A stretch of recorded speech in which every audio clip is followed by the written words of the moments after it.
There's some of my cheapo $1 per pound institutional restaurant diner coffee.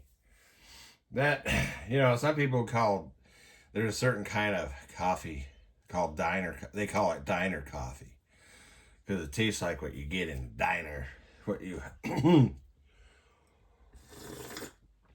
So that's kind of that's what I make my coffee strong anyway. And now, and I have another drink.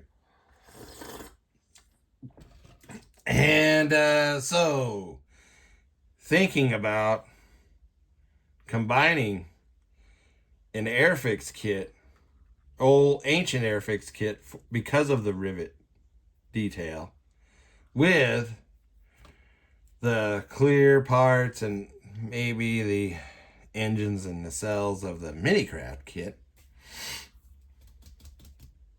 because I like this raised rivet detail. This is a wartime photograph of a bare metal B-24J, and I don't know if you can see it very well in the video, but you can clearly see the raised rivets. And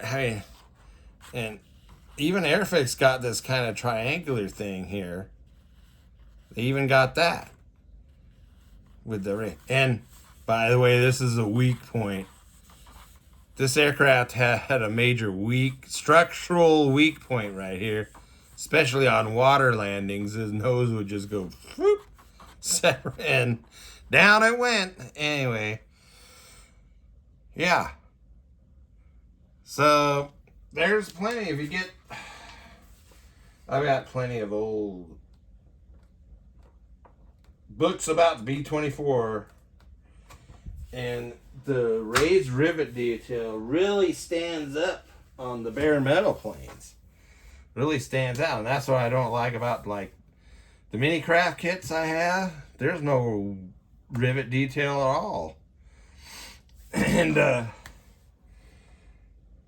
going by wartime photographs, they need to be there.